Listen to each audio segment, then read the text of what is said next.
Zacatecas.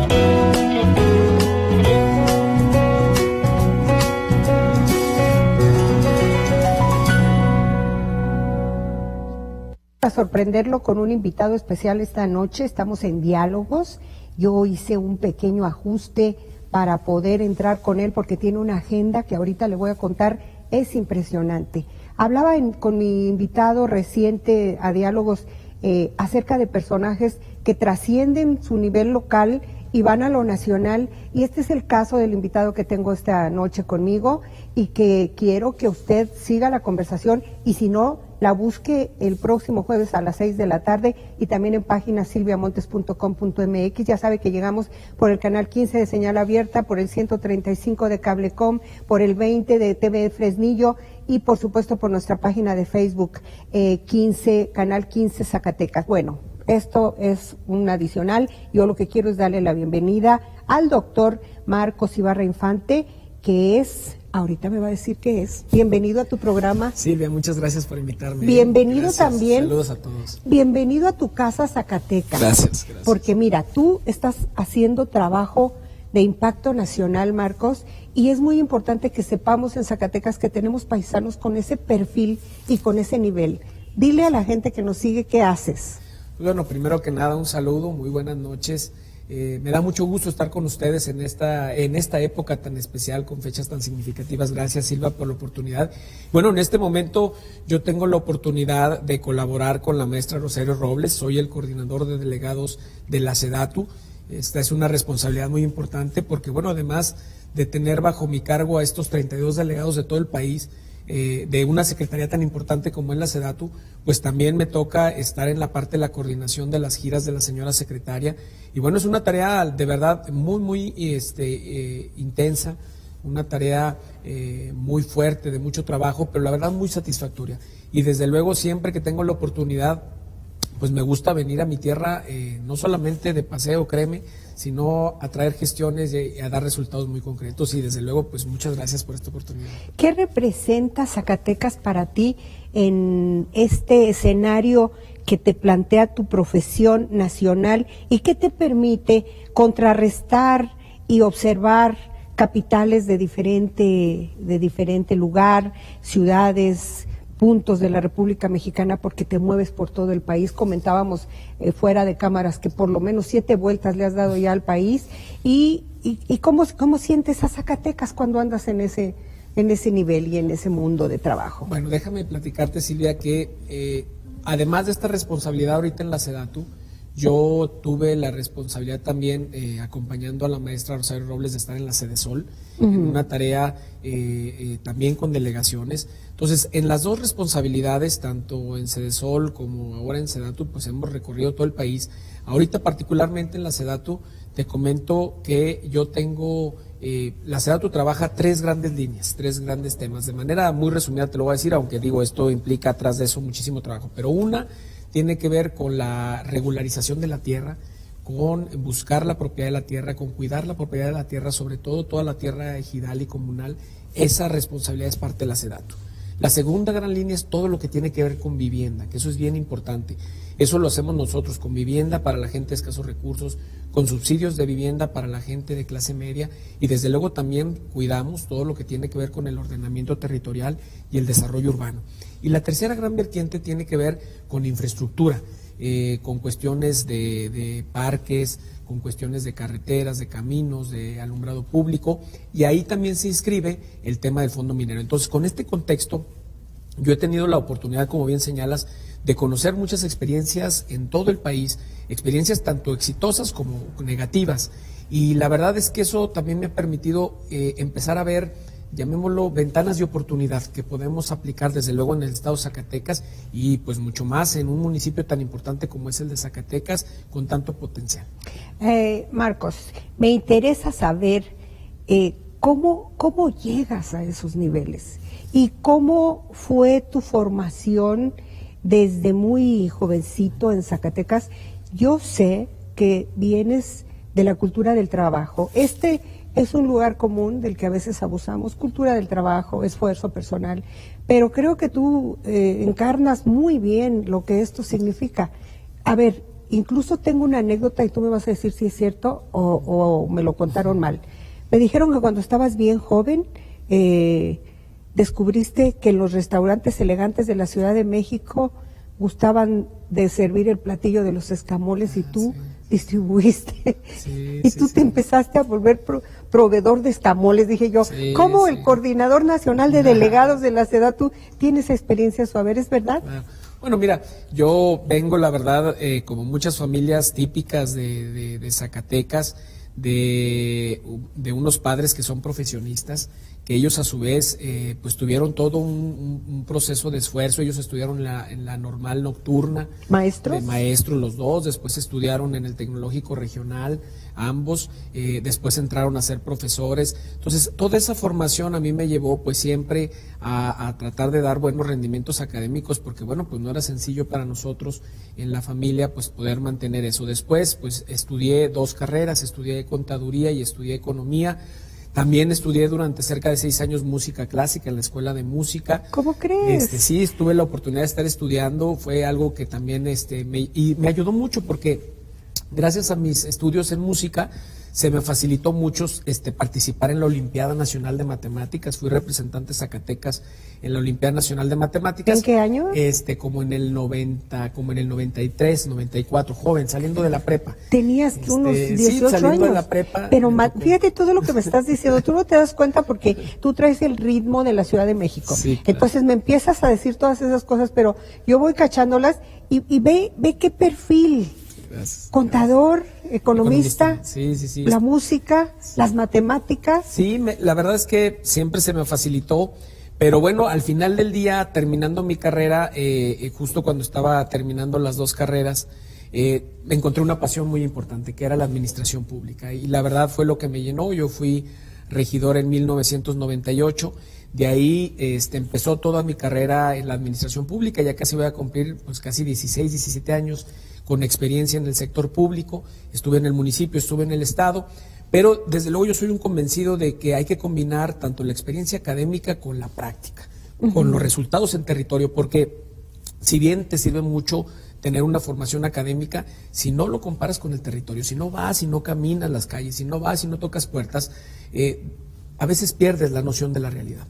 Pero también si estás únicamente en la administración pública y no lo combinas con la formación, no lo combinas con el análisis de lo que está pasando, con entender la teoría de las relaciones humanas, también a veces tu potencial no es el óptimo. Entonces, combinando esas 2 cosas, después de toda una trayectoria en el servicio público estatal, me voy a estudiar mi maestría en el ITAM, en políticas públicas, regreso a seguir trabajando en el Estado, me voy nuevamente ahora ya a hacer mi doctorado en esta última fase. Y en el doctorado tengo la oportunidad de trabajar en el Infonavit a nivel nacional durante cerca de 1 año y medio, en una gerencia nacional de dictamen y de auditoría.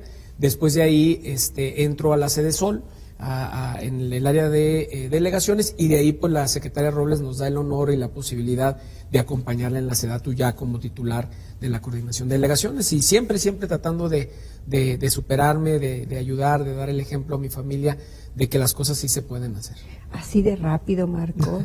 Se cuenta poquito, pero te estoy hablando de que ya pasaron pues también cerca de 20 años, ¿no? En este proceso, más de 20 años, 25. Te escuché 98, un año crucial para la política estatal zacatecana. Sí. ¿Dónde andabas militando? ¿Qué andabas haciendo?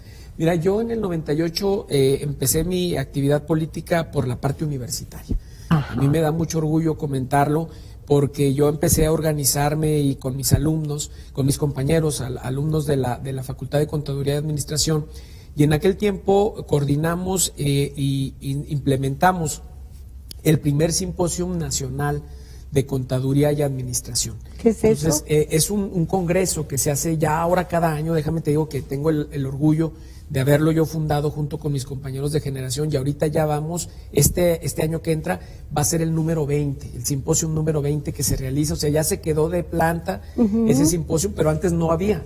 Entonces yo le platicaba a mis compañeros y a los profesores que era importante que nos organizáramos, y que más allá pues de los bailes y de las fiestas que hacemos, que todo también es importante, pues ¿por qué no dejábamos algo de más trascendencia? ¿Por qué no organizábamos algo que nos permitiera tener la parte académica, que nos permitiera conocer experiencias, pero a la vez también desde luego pues tener la parte de la convivencia? Entonces organizamos el primer simposio internacional en aquel tiempo, regional, nos fue muy bien, de tal forma que de ahí se creció todo y sigue haciéndose. Pero, entonces en ese proceso estaba la efervescencia política, como bien señalas, muy fuerte. Ajá. Entonces de ahí viene el movimiento en aquel tiempo de Ricardo Monreal, tú lo escuchaste, lo sabes. Y entonces yo más bien no vengo de ningún partido, sino que yo trasciendo de la sociedad, trasciendo de la organización estudiantil, de la organización juvenil, y es como nos sumamos al proyecto en aquel tiempo del doctor Monreal, pero desde la parte universitaria y juvenil.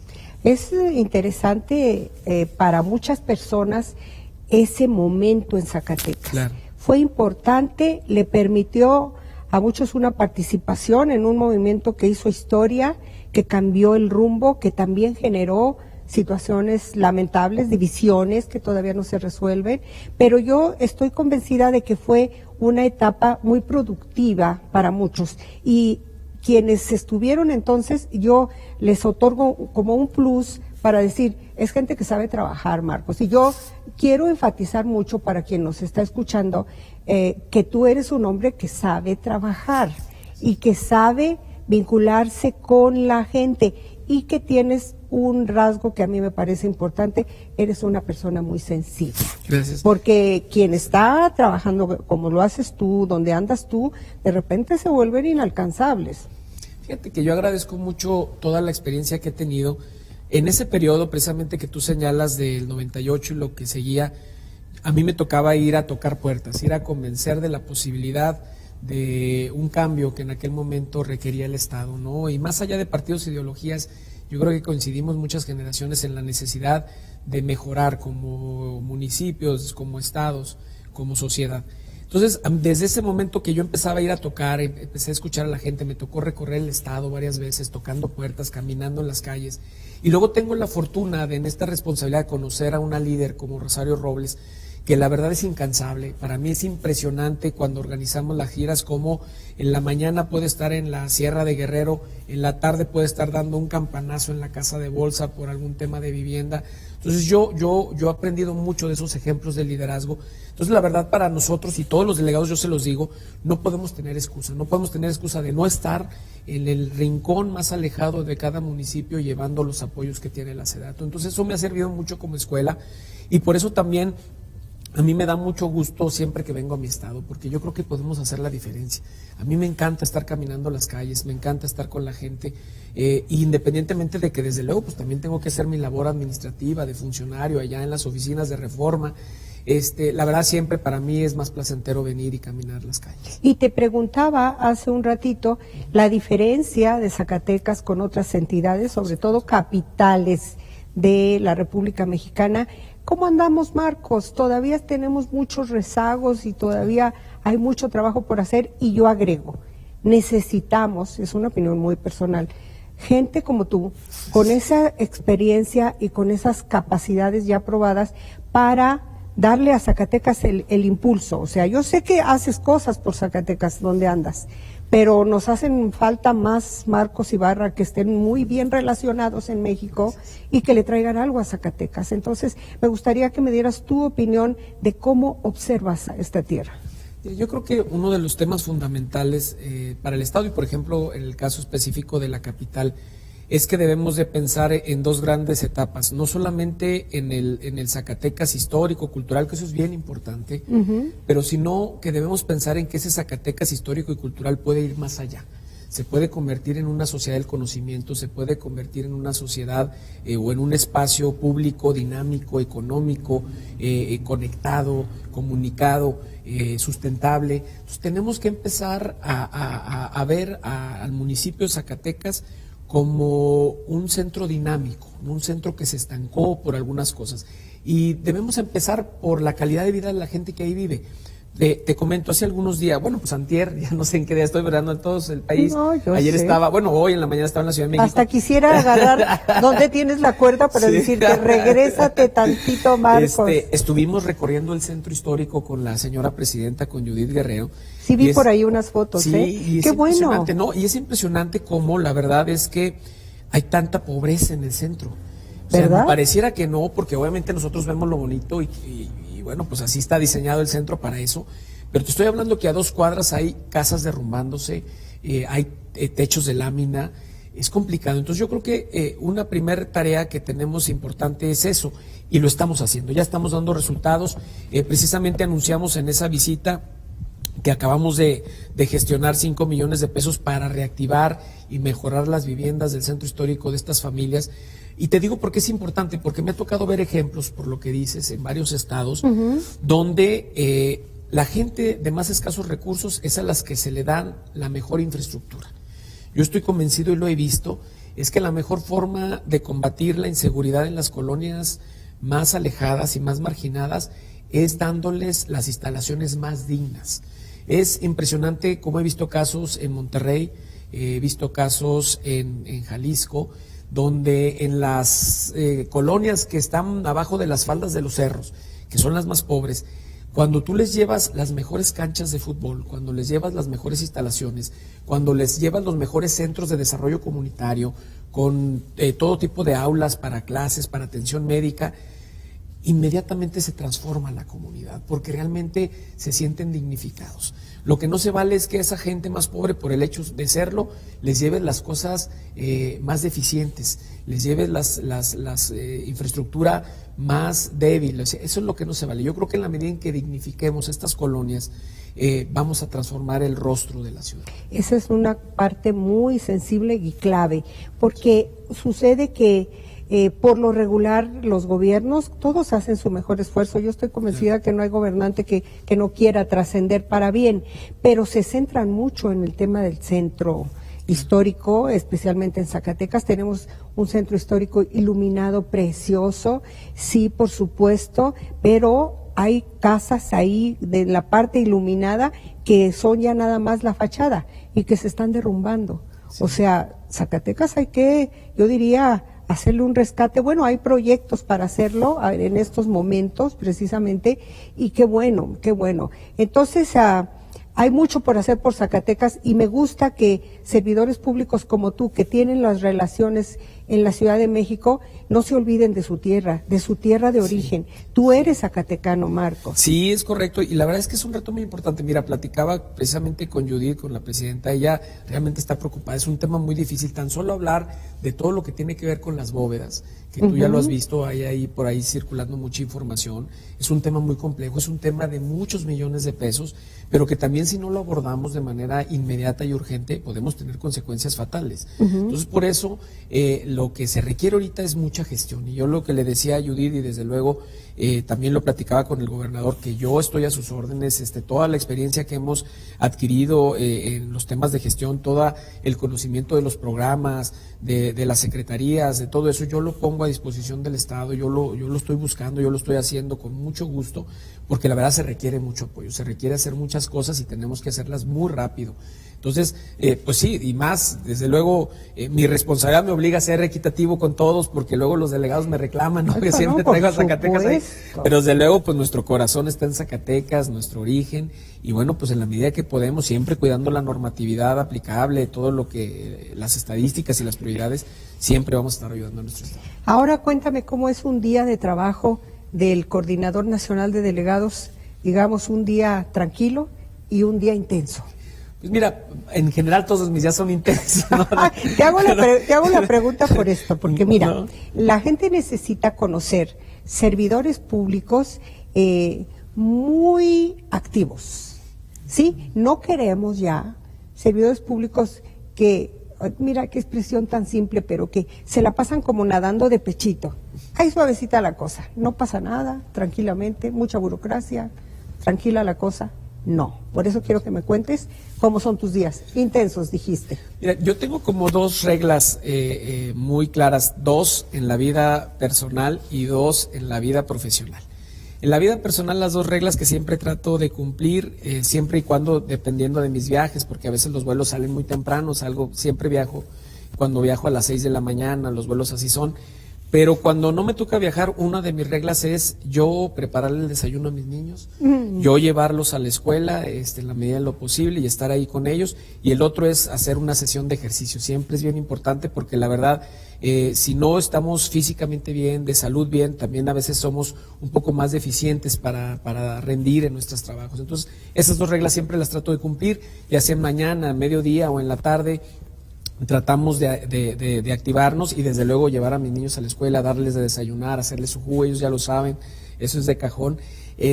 ¿Por qué? Pues porque también no creas que es tan fácil hacer dieta en estas agendas.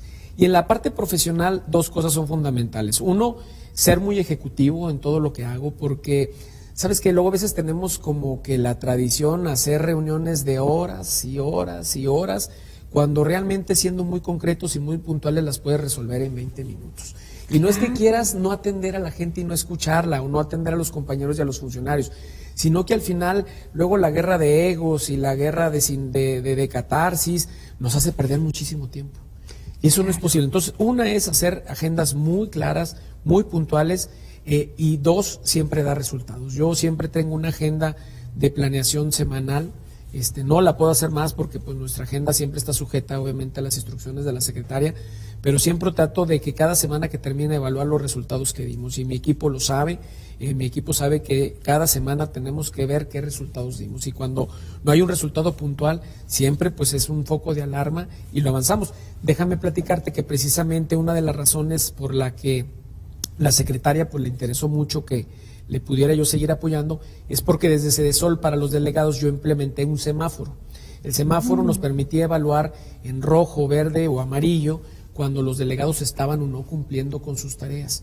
Esto fue bien importante porque la verdad de pronto llegó a ser el terror para los delegados, porque yo cada semana lo publico y pues ahí viene el ranking. Y ahí viene qué delegaciones fueron las que estuvieron en verde, cuáles en amarillo y rojo, y aparte ya la secretaria ya después cuando le agarró saborcito y me lo pedía.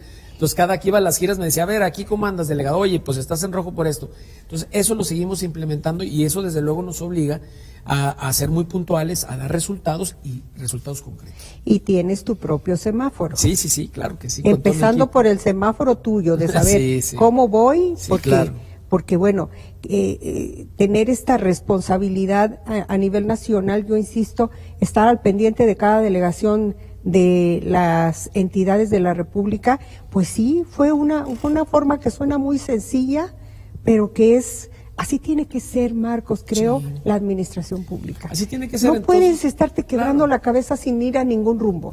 Exacto, entonces, pues yo arranco esa agenda, estoy llegando a la oficina entre 9:30, de ahí arrancamos y la verdad, bueno, pues ya reuniones, evaluaciones, análisis por región de cómo van las delegaciones, atención de funcionamiento, revisión de los programas, de cómo están avanzando cada una de las delegaciones, atención a presidentes municipales, a organizaciones, a otros funcionarios que solicitan una serie de colaboraciones con la SEDATU. Y bueno, pues la jornada no termina, revisión de giras de la secretaria, coordinación de las giras con el equipo de giras y del Estado Mayor de la secretaria. Entonces, mi jornada termina generalmente 10, 11 de la noche. Cuando viajo, salgo muy temprano, 6 de la mañana, trato de regresar el mismo día, aunque se haya pasado, porque pues siempre trato de la mañana estar con mis niños, pero cuando no, bueno, pues regreso al día siguiente, pero cuando voy y regreso, pues salgo a las 6 de la mañana, regreso 12, 1 de la mañana, para el día siguiente pues estar activo. Esos son los días de Marcos Ibarra desde hace 5 años, ya terminando el sexenio. Nada más de oírte me cansé. Yo me levanto a las 11 de la madrugada. Ah, bueno, también hace falta, ¿no? A ver, Cuando Marcos, cuéntame. Entre las actividades que mencionabas ahorita, hiciste referencia a los presidentes municipales. Me gustaría que me dijeras cuáles son las grandes asignaturas de los presidentes municipales que escuchas y luego que me ligues tu comentario acerca del que crees que debe ser el mejor perfil de un presidente municipal.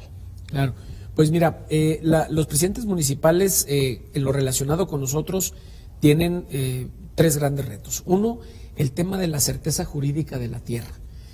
Hay muchos municipios, muchísimos, donde gran parte de su territorio es irregular, O sea, la gente no tiene sus escrituras, sus papelitos.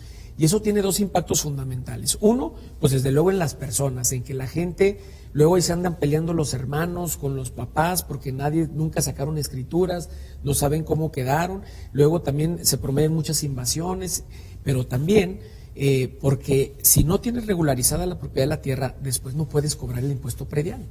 Y el impuesto predial para los municipios tiene un impacto directo en sus participaciones y en sus recursos. Por supuesto. Pues esa es una gran tarea, promover la certeza jurídica de la tierra.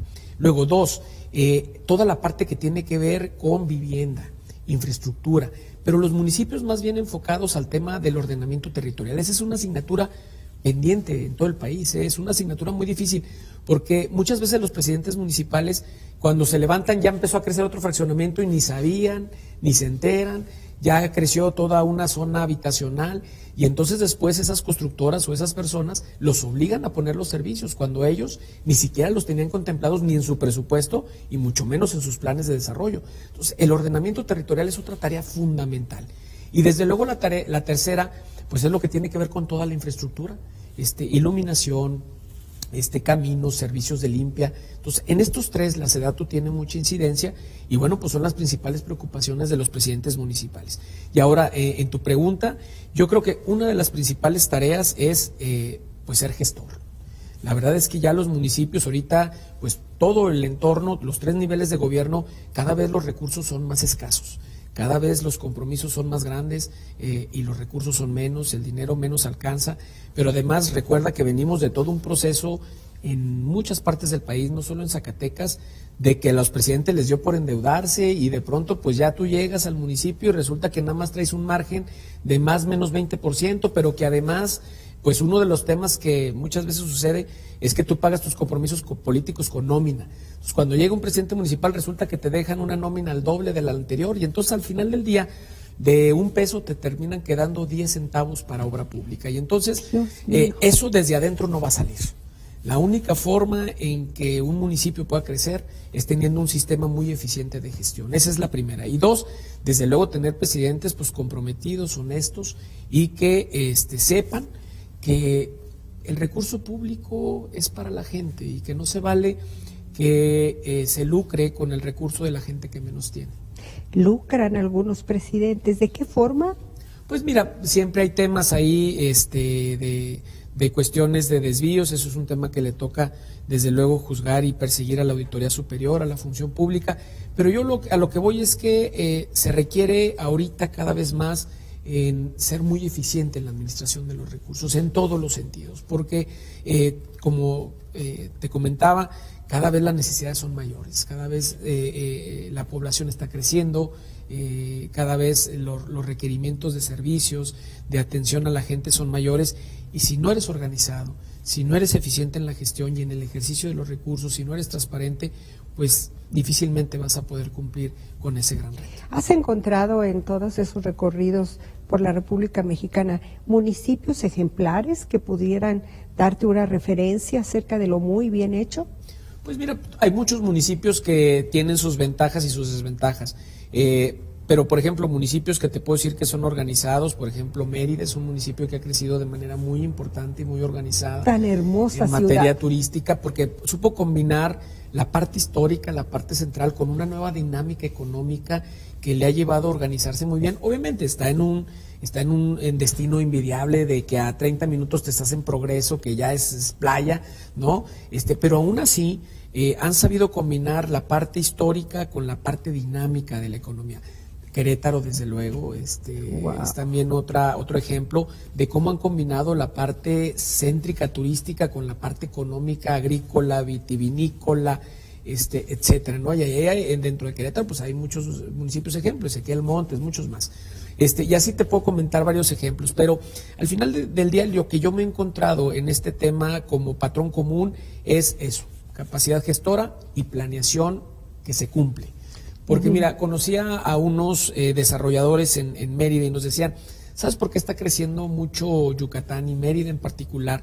Porque nosotros sí sabemos qué va a pasar en 10 años respecto a los servicios públicos. O sea, ahorita nosotros tú vas a decir, oye, es que este predio está lejísimos de la mancha urbana, ¿cómo te atreves a comprar aquí y empezar a invertir? Ah, bueno, porque hay un plan de desarrollo urbano que se cumple y que eso nos permite apostarle e inyectarle recursos.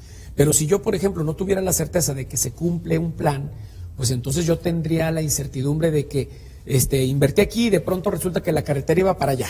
Entonces ya perdí mi inversión y obviamente yo ya no vuelvo a invertir en este municipio o en este estado. Entonces, una parte también importante es darle a la iniciativa privada la certeza de que sabemos hacia dónde vamos y que independientemente de la administración o el color que llega, se va a respetar el crecimiento planeado de una ciudad o de un estado. Eso es fundamental. Me pongo a pensar en Zacatecas, doctor Ibarra, y me doy cuenta que tenemos un potencial tan grande como el de Mérida.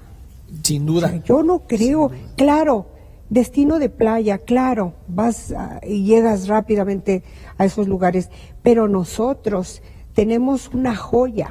Es correcto. Tenemos una joya y debemos vender a nuestra joya, ¿no? O sea, claro. y te pregunto sobre el tema municipal porque quiero la referencia de alguien que está yendo a municipios y está observando lo que sucede en esos municipios. Y siento que nuestro potencial debe ser mayormente explotado. Mira, tenemos 3 ventajas fundamentales. Como bien señalas, tenemos un centro histórico, museos, zonas turísticas invidiables, que en la región no se encuentran. Entonces, 1, somos referencia regional en el tema turístico. 2, tenemos a las universidades y a los tecnológicos más importantes del estado aquí. O sea, eso habla bien importante. Tenemos dentro del ámbito académico, pues el centro UNESCO. Entonces, también podemos transformar a Zacatecas en una ciudad del conocimiento. Y 3, el estado está en una conectividad impresionante en el centro del país. ¿Verdad? Somos el centro de una serie de estados que tienen armadoras y que ahorita se están encontrando con el problema de que ya hay saturación. Entonces, desde luego, si hay aquí un desarrollo de una armadora en el municipio que sea, pues a quién no le va a gustar ir a trabajar a 30 o 40 minutos y venir a vivir en el centro, o venir a vivir en la ciudad de Zacatecas, donde te puedes levantar en las mañanas y tienes un cielo azul tan hermoso, con unas nubes, con unas figuras que bueno, pues ya la han plasmado nuestros artistas, ¿no? Entonces, claro, eso es lo que podemos aprovechar. Yo creo que esas 3, ser una ciudad histórica, pero a la vez debemos transformarla ahora en una ciudad del conocimiento, pero también una ciudad dinámica económicamente. Estoy de acuerdo contigo y creo que se requiere, insisto, gente con esa visión, y me da mucho gusto que tengas la relación con la alcaldesa Judith Guerrero para estar retroalimentándose y haciendo cosas, aunque el tiempo sea un tirano, porque esto ya casi se acaba. Sí, la verdad es que yo admiro mucho a Judith. No fue sencillo su arranque, ha sido difícil. Ella es una gestora que está ahí permanentemente buscando la forma de hacer de organizar al Estado. Está muy preocupada de todo el tema del centro, de toda la preocupación de esto que decíamos de las bóvedas y otras cosas, pero requiere toda la ayuda posible, y desde luego que yo le he externado mi compromiso para estar ahí con ella, pero no solo de palabra, como te decía, ya hace una semana ya bajamos 5 millones de pesos de lo que alcanzamos a rascar de este año. Bajamos un parque de espacio público, ya se autorizó por el Fondo Minero 11 millones para el Parque Arroyo de la Plata, que también es fundamental. ¡Ay, qué bueno! Entonces, ya estamos planteando y trabajando en la propuesta para ir a hacer la pintura y la mejora de 3 cruces, que es también importante, como lo hicimos con Gavilanes, como lo hicimos con la colonia Manuel M. Ponce en Fresnillo. Entonces, estamos trabajando de la mano con Judith y vamos a hacer más cosas por el municipio de Zacatecas. Y te buscan también de otros municipios del estado. Ahorita mencionaste Fresnillo, Guadalupe. Entiendo que también sucede Guadalupe. Sí, es correcto. Sí, no, le tienes mucho cariño a Guadalupe. Aunque sí, vives en la zona conurbada con Zacatecas, pues tú eres ante todo un zacatecano, y eso a mí me agrada mucho porque sé del esfuerzo, Marcos, y antes de que me hables de la tarea que has tenido ahora después de los sismos, me gustaría que Zacatecas también escuche esto. Yo sí quiero hacer un paréntesis y regresarme un poquito más a tu formación profesional. Yo sé que me lo dijiste muy rápido, pero quiero que me digas cómo, claro, tus padres como maestros pues te inculcaron, respaldaron y todo, pero ¿qué necesitan? Y me gustaría centrar el mensaje en los jóvenes. Mira, ahorita que llegas, están acompañándonos aquí 3 jóvenes mujeres que quieren conocerte, que están trabajando, que te respaldan, que son gente con iniciativa. Entonces, decir, ¿cómo puede un joven de la sencillez de una familia formarse hasta los mejores niveles como lo hiciste tú? Pues mira, yo soy un convencido y le apuesto mucho a la juventud y desde luego pues mucho más a la juventud de mi estado. Tengo la oportunidad que nos dio la secretaria Robles pues de conformar nuestros equipos y en mi equipo, que son más o menos 30 personas en la coordinación de delegaciones, lo que te puedo decir es que cerca de la mitad son gente de Zacatecas y no que hayamos discriminado a alguien porque no sea del estado, sino porque además son jóvenes, mujeres y hombres, mitad y mitad, y ahí sí me ha tocado mucho Bravo. género, que están formados académicamente, que están ahí trabajando, y déjame decirte que, como bien señalabas, yo tuve la responsabilidad que nos instruyó el presidente y la secretaria Robles de ser el enlace de la SEDATU en la atención de los sismos de Morelos. Ahí pasé prácticamente 2 meses seguidos, sábados, domingos, y todo mi equipo estuvo ahí firme, sin ningún tipo de descanso, porque urgía ayudar a la gente más necesitada, y todo el equipo mío pues se la rifó, estuvo ahí trabajando muy fuerte, y por eso yo me siento muy orgulloso de los jóvenes zacatecanos, de los jóvenes de mi equipo. Y bueno, pues lo que te puedo decir es que una clave fundamental es siempre estarte esforzando y luchar por superarte.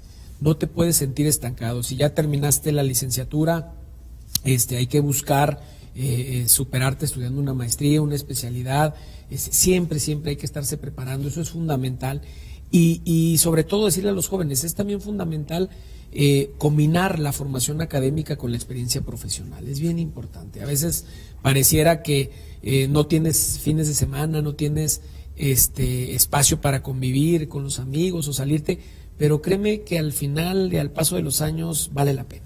O sea, que el asunto es empeñarte, Es correcto. empeñarte y ponerte a estudiar, así de sencillo. Una frase fundamental que es tener determinación.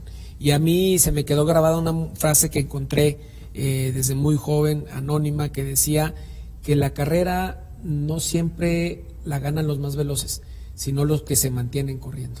Eso es fundamental. Wow, y qué yo, la verdad, bonita. ha sido la escuela de mi vida esa frase, porque de pronto es muy difícil, te desesperas y dices, bueno, es que, por ejemplo, te lo comento, cuando yo entré al ITAM, que es una institución, pues bueno, de calidad internacional. Dime cómo le hiciste para entrar, ¿No? porque es caro. Es muy cara. Es muy cara. Y para yo mantener la beca, que fue la única forma en la que yo pude entrar ahí, yo tenía que mantener un promedio de 9, no era ni de 8, ni de 8.5, no, 9.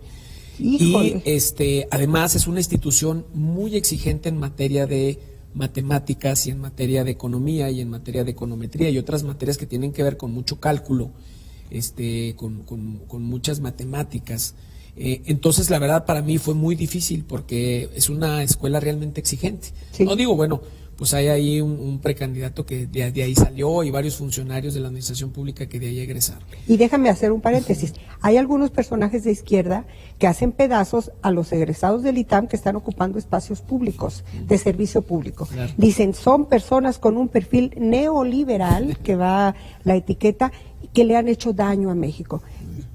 Sería tema de mucha discusión, Pues mira, lo que yo pero lo que sí podemos asegurar es que salen muy bien preparados. Pues mira, yo lo que comentaba, porque hubo un tiempo en que cuando yo entré a estudiar esa maestría, estaba aquí en funciones, trabajando como administrador público en la administración pública de un gobierno que era de oposición, bueno, era de izquierda, pero yo lo que les decía es que, a ver, no puedes tú combatir algo si no lo conoces por dentro, si no lo conoces bien. ¿Cómo te puedes volver crítico de algo que ni siquiera entiendes? Pues la principal herramienta para poder ser un buen administrador público, heterodoxo, de izquierda, de derecha, de donde sea, es conocer todas las opciones que hay. Entonces, lo que sí no se vale es que quieras llegar a improvisar a la administración pública. Eso yo creo que es imperdonable, porque no se vale que lucres con los recursos de la gente, con los impuestos que están pagando tu salario. Entonces yo les decía, a ver, pues si será lo que sea, será el sereno, pero aquí es donde te enseñan lo que está pasando en el mundo. Y lo que está pasando ahorita en de última generación y que ya se probó en muchos lados. Desde luego, tu formación humana, tu formación de vida, tu formación y tu entorno es la que te ayuda a ponerle tamiz a las cosas. Y bueno, te digo, regresando un poco, en esta dificultad de aparte mantenerte becado, porque era para mí beca no solamente de la colegiatura, sino también de manutención, porque tenías que comer.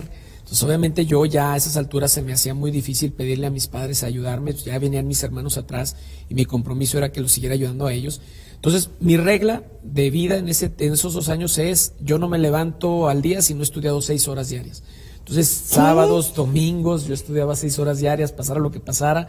Fue como logré pues salir adelante, pero con mucha satisfacción, porque déjame decirte además que siendo yo un egresado de una escuela pública, sí, muy digna, pero que la verdad de pronto los programas de trabajo no están tan actualizados. Entonces yo llegué con muchas debilidades al ITAM y había compañeros pues que venían del mismo ITAM, que venían del UNAM, que venían del Politécnico, del Ibero. Pues yo terminé en el segundo mejor promedio de mi generación de la maestría. Después de ese tema, claro, fueron 2 años que realmente me la pasaba en los cubículos de la biblioteca. Ya era muy chistoso porque llegaba los domingos y ya los policías ya sabían, ya me conocían, ya me abrían y ya sabían, ya me dejaban la luz prendida en las tardes, ¿no? Cuando estaba. Pero estoy muy orgulloso de eso, porque eso me ha enseñado a ser disciplinado.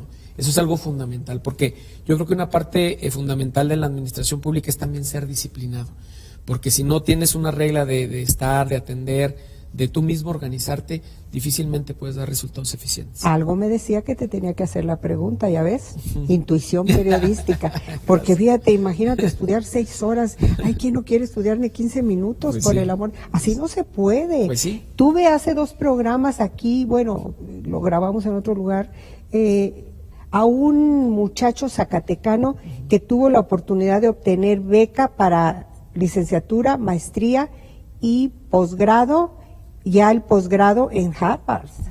Y me cuentan la misma historia que tú, o sea, decía yo, dedicado 100% a estudiar. Sí. Entonces necesitamos servidores públicos muy bien preparados. Yo sé que también hay una parte en que la sensibilidad del servidor público cuenta, pero hoy día estarás de acuerdo conmigo en que tener conocimientos y ser intelectualmente sólido es fundamental para sacar adelante a un pueblo, a un municipio, a un estado y a un país. Claro, claro. Mira, a mí uno de los ejemplos más claros de esa visión de formación y de experiencia, pues es don Arturo Barman, que desde luego marcó la pauta en todo lo que tuvo que ver con la reforma agraria, con toda esa parte importante del país cuando se crearon estas instituciones tan importantes. Y bueno, conociendo a algunos compañeros, por ejemplo el titular del Registro Agrario Nacional, el licenciado Froilán Hernández, conociendo a uno de nuestros subsecretarios, Enrique González Tiburcios, que tienen una combinación de una formación académica, pero también mucha sensibilidad.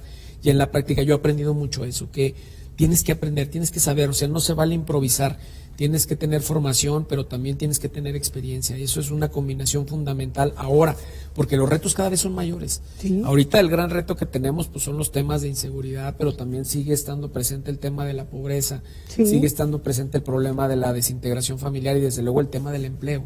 Entonces cada vez esos problemas tienen más aristas, tienen más variables, porque ahora a quienes más afectan son a los jóvenes.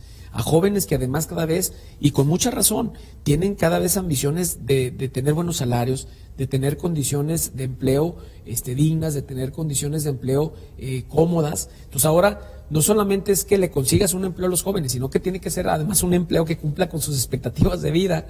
Entonces cada vez los retos son más fuertes. Y cada vez es más complicado. Y a mí me duele mucho que en Zacatecas no tengamos todavía las oportunidades de empleo para estos jóvenes. Bueno, el gobernador Alejandro Tello Cristerna hizo un compromiso muy serio en campaña de generar 40,000 empleos durante su quinquenio. Ahí va. En el primer año ya tiene 8,000 y casi un piquito más.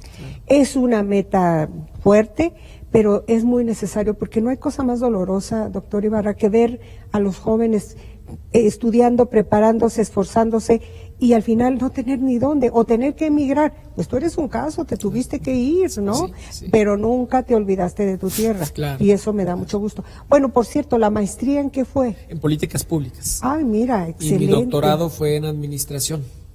Yo te quiero para gobernador. Con calma, dice, nos amanecemos. Válgame Dios, necesitamos todo eso. Bueno, con todo respeto al señor gobernador lo dije yo, no te vayas a sentir. El gobernador también, bueno, Es importantísimo tener todo eso. Te lo dice además una autodidacta, porque yo en esto soy autodidacta. Pero bueno, me da tiempo para que nos relates un poquito una jornada después de estos sismos tan terribles. Sí. Te tocó además una parte especialmente damnificada, ¿no? Sí, déjame contarte que el primero fue el 7 de septiembre, que afectó a Chiapas y a Oaxaca. Ahí, a los 2 días de que ocurrió el sismo, nombran a la secretaria Robles como responsable de Oaxaca, obviamente también de Chiapas, pero más de Oaxaca. Entonces, a los 2 días nosotros ya estábamos alcanzándola allá en Oaxaca. Fue muy impresionante porque la verdad fue uno de los estados que más tuvo afectaciones.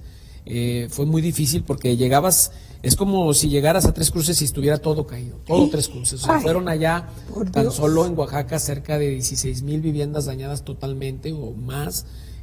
Pero en total al final de este doloroso proceso fueron más de 115,000 viviendas dañadas en 9 estados.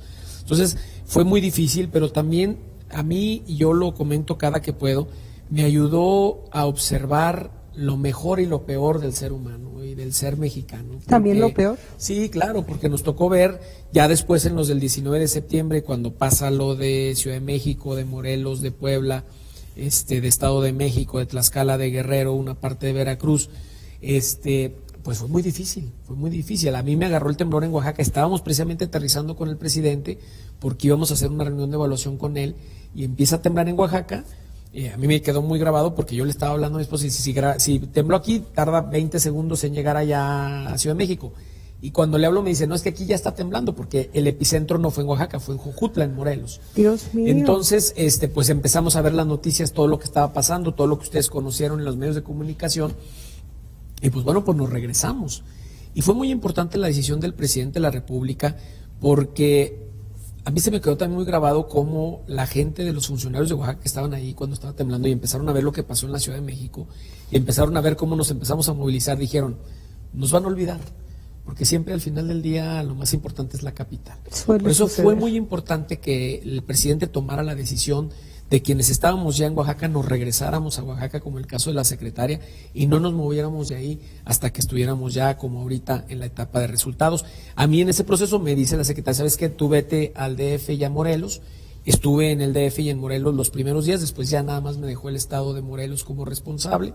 Estuve yendo a asesorías al Estado de México también. Pero bueno, te decía porque fue muy impresionante ver la solidaridad de la gente, ver la solidaridad, cómo estaba ahí la gente llegando con víveres, con apoyo, con rescate a una costa de su seguridad, fue impresionante. Pero también me tocó ver cómo pues la gente tenía que dormir en la calle por miedo a los asaltos, cómo de pronto llegaban hordas de gente y trataban de robar, cómo hubo gente pues que se atrevió a robar a gente ya fallecida. O sea, vi los dos contextos, pero lo que me da más gusto y más orgullo es que lo que fue positivo fue mucho, mucho mayor. Eso fue impresionante y la verdad, yo siempre que puedo platico, eso me dio mucho orgullo de México, de ser mexicano.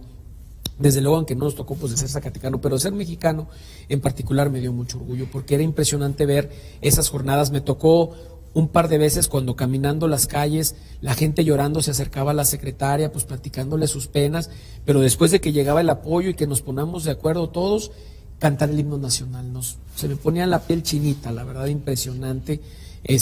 Pero que te habla de una sociedad mexicana muy fuerte, muy animosa. Oye, nudo en la garganta, sí, claro, donde quiera que andabas, claro, o sea, pues, claro. una experiencia que sirve a nivel personal, también te hace crecer para decir, ser más humanos, ser más solidarios y ser más actuantes, Marco. Yo creo que la gente, Marcos, la gente necesita involucrarse más con lo que le pasa día con día a este país y a este estado. ¿Estás de acuerdo en eso? Déjame te digo otra cosa que me di cuenta. La gente te reclamaba, como si el Estado mexicano, el Estado federal o el municipio fuera el causante.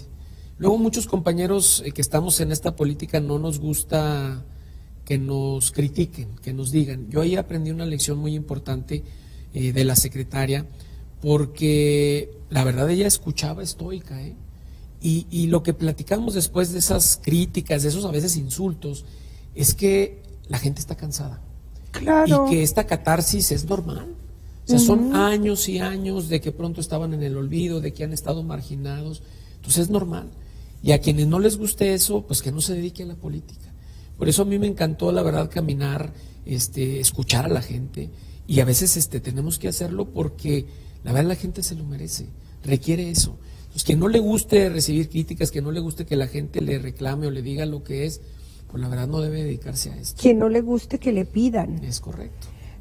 O le exijan, pues que al final a mí, por ejemplo, parte. no me gusta, por eso no me dedico a la política. Siempre cuento en este programa que en una ocasión me tocó operar políticamente en un municipio que fue el de Betagrande en los tiempos, aquellos que comentábamos de aquel gobierno del 98, y y iba yo los fines de semana, por supuesto, fuimos muy cuidadosos en eso, sí. y ver a toda esa gente que se acercaba y, oiga, necesitamos esto y queremos esto, y sí voy a votar, pero deme esto, y yo decía, sí, muy bien, y tomaba notas, y decía yo, quiero que esto se termine para regresarme a mi casa. Claro. O sea, es terrible, se necesita tener vocación de servicio. ¿Tú tienes vocación de servicio, Marcos? Definitivamente, digo, uno nunca termina teniendo la suficiente capacidad de asimilar muchas cosas. Digo, nadie nace sabiendo, todo esto se va aprendiendo, pero lo que yo digo es que a mí me gusta mucho aprender, y no solamente aprender, sino también mejorar. Yo soy muy autocrítico de mí mismo, porque yo sé que la única forma de que uno va creciendo en lo personal, en lo profesional, en lo académico, es evaluándose. Entonces, al final del día, a veces pues nos gana el cansancio, nos gana el estrés, y a veces no quisiéramos o interactuamos con la gente de alguna forma que no quisiéramos. Pero bueno, al menos yo trato de que siempre sea las menos veces posibles cuando no podemos ayudarlas. Y lo más importante, cuando no puedes dar ayuda o no puedes hacer algo, pues es mejor decirlo. Yo lo que creo que es eso. A veces a la gente no le gusta que le digan que no estamos acostumbrados a decirles que no, pero creo que al final del día la gente te termina agradeciendo más que le hayas dicho que no, a que los estés dando con vueltas, a que les estés prometiendo, que les estés diciendo y terminen no dando resultados. Entonces es mejor desde el principio, ¿sabes qué? Esto que me pides no lo puedo hacer, o esto que me pides no me toca a mí hacerlo, o no lo puedo hacer ahorita.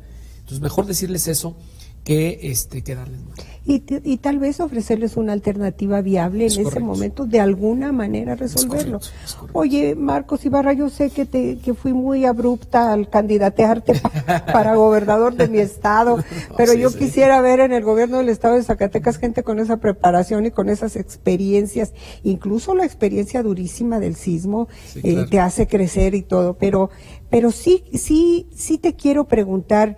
Estamos ya en la etapa final de este gobierno de Enrique Peña Nieto, ya está viviendo sus últimos, aunque hoy declaró, dijo, no, yo voy a estar vigente y presente hasta el último día, y lo va a hacer. Fue la instrucción que y lo va a hacer. Te conoce, ¿verdad? Sí, pues sabe perfectamente quién eres y todo. A todos les dio esa indicación.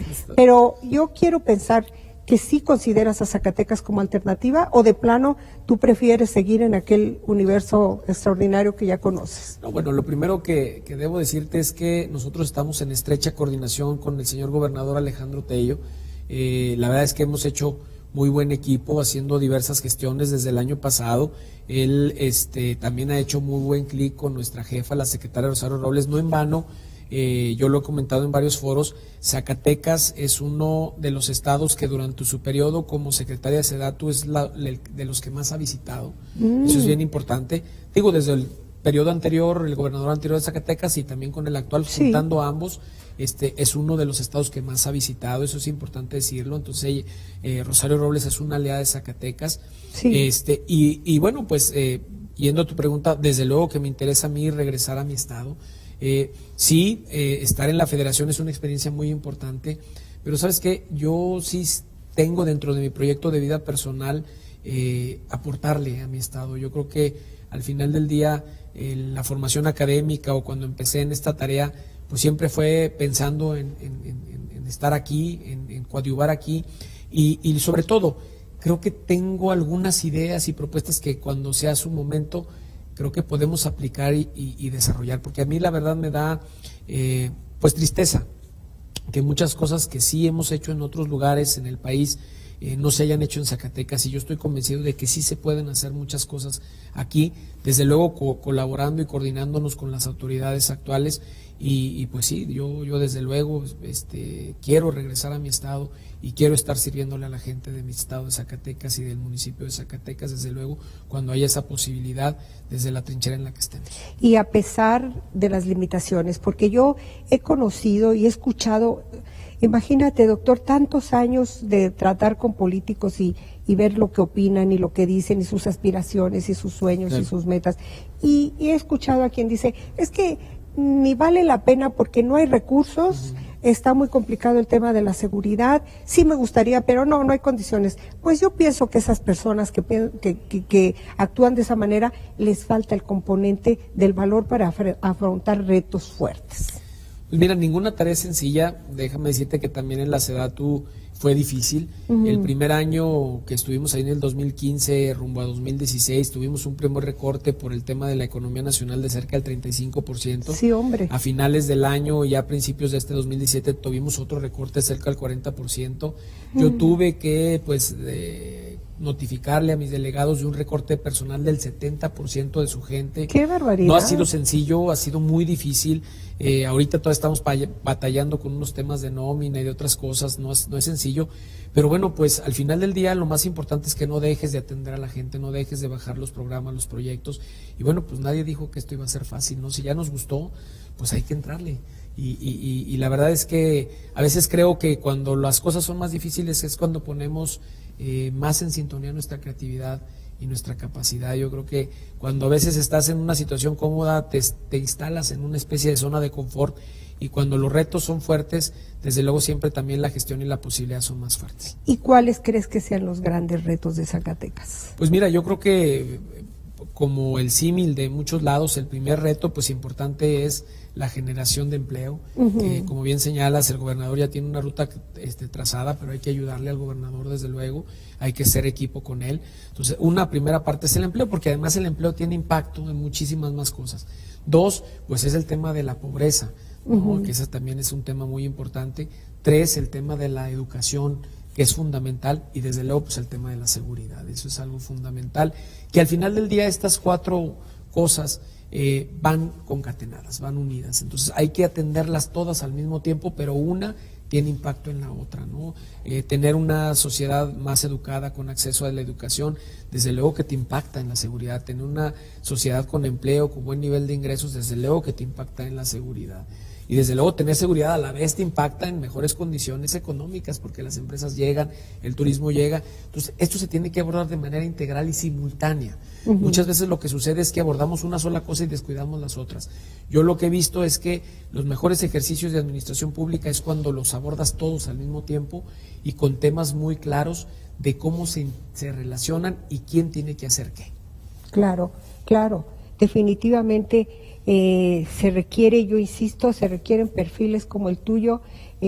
No puedo ni podemos hablar de proyectos políticos a plazo corto, pero pues viene un proceso electoral muy interesante, Marcos, que obliga, y me gustaría que invitaras a la gente a hacer la reflexión de cómo pensar y razonar muy bien su decisión, y sobre todo decidir participar, ¿no? Claro, esto es algo que inclusive lo ha venido comentando en sus diversas publicaciones el INE. Es fundamental para los mexicanos involucrarse en las decisiones. Todo lo hemos escuchado, si no participamos no se vale quejarnos. Eso es fundamental. Entonces yo creo que la ciudadanía debe hacerlo, pero no solo se trata de participar, se trata de participar razonadamente. Y dos, se trata de participar razonadamente y desinteresadamente. ¿A qué me refiero? Que muchas veces decimos, bueno, pues es que yo voy a ayudar a fulanito o perenganito porque es primo de un hermano de un amigo.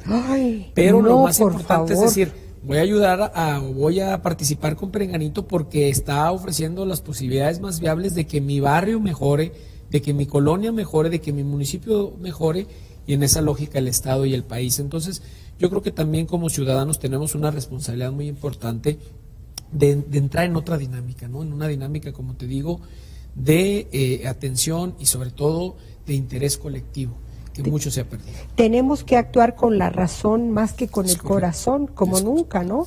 Y creo, me gustaría comentarlo en los 4 minutos que nos quedan ya de tiempo, que no podemos dar lugar a reacciones de odio, y de desquite. Claro. Porque también mucha gente, cuando se llegan las coyunturas de los relevos gubernamentales, presidenciales, y esta que va a ser una elección inédita, votan el voto del castigo por venganza, decir, no, me decepcionó, no estoy contento con mi situación, entonces ahora sí nos vamos por este. O sea, no podemos estar jugando con nosotros mismos, ¿no? Claro. Creo. No, mire, yo creo que es fundamental pensar que en cualquier administración pública, del partido que sea, de la ideología que sea, siempre hay claroscuros. Hay cosas buenas, hay cosas malas. Lo más importante es que seamos muy críticos al evaluar, porque luego cuando usamos todo con un mismo brasero, que decimos, no, pues esta administración hizo todas las cosas mal, pero luego cuando volteas para atrás resulta que esa administración es la que te puso una casa, o resulta que esa administración es la que te puso un parque donde todos los días vas a jugar con tus hijos, y entonces dices, bueno, pues vimos otra opción y que no fue tan buena. Bueno, fue porque no analizaste realmente las cosas buenas y malas que tenías enfrente. Entonces yo creo que lo más importante aquí es, como bien tú señalas, ser muy críticos, ser de mucha evaluación de lo que se va a ofrecer, porque además, hay que decirlo, van a estar en juego muchas opciones públicas, entonces sí, la ciudadanía va a estar bombardeada, sí, va a ser a una estar locura. bombardeada. Entonces, ¿qué es lo mejor? Hacer espacios de reflexión, inclusive organizar espacios de debate con los vecinos, siempre es bueno comentar y compartir, y desde luego evaluar, cada persona cuando esté participando les estará presentando diferentes opciones, como todo lo que hacemos, como al ir a una tienda evaluamos una marca de alguna tipo por otra marca de algún tema, así tendremos que evaluar la etiqueta, lo que están proponiendo y lo que traen adentro, eso es bien importante. Pues ahora la etiqueta del partido en el poder está desgastadita, lamentablemente, pero yo creo y estoy convencida que con esa etiqueta también hay mucha gente valiosa y que es la experiencia que cuenta. Ayer te decía, en el pasado programa estuvo aquí conmigo el ingeniero Esaú Hernández, todo un hombre de una experiencia terrible, 49 años de militancia priista, y me hacía unos planteamientos tan interesantes que me decía, mire, las cosas mejores que sucedieron en este país han sido con gobiernos priistas. Le digo, aún los de la época neoliberal, que tanto estoy yo diciendo, en estos días me han dicho tanto de eso, aún en esos momentos, dice, es que no nos podemos sustraer del contexto internacional y todas las cosas que suceden en el mundo. Entonces, bueno, es tiempo de pensar muy bien lo que vamos a hacer, creo, y también estar observando a los personajes. A mí me gusta mucho en este programa, que ya va a cumplir 10 años de existencia, que la gente conozca y escuche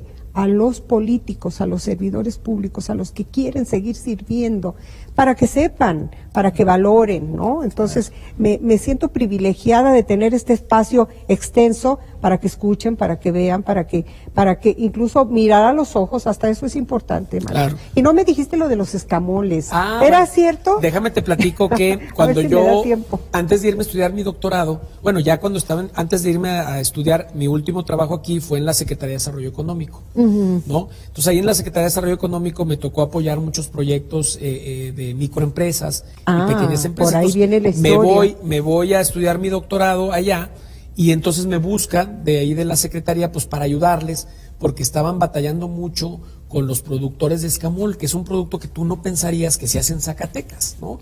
Entonces me dijeron, oye, ayúdanos, porque allá en México sabemos que se consume y aquí ya no hayan qué hacer con él, lo están malbaratando, porque es un producto muy caro. Muy caro. Además tiene muchísimas propiedades, o sea, un cuarto te cuesta en los restaurantes 500 pesos. ¿Verdad? O sea, el kilo cuesta 3,000, 4,000, 5,000 pesos, es muy caro. Entonces, me pidieron ese apoyo y dije, bueno, pues por mi tierra, aunque estoy súper ocupado en el doctorado, porque también eran jornadas muy, muy extensas de estudio, pues bueno, ya ando ofreciéndolos y ya ando ahí con el tema de la promoción.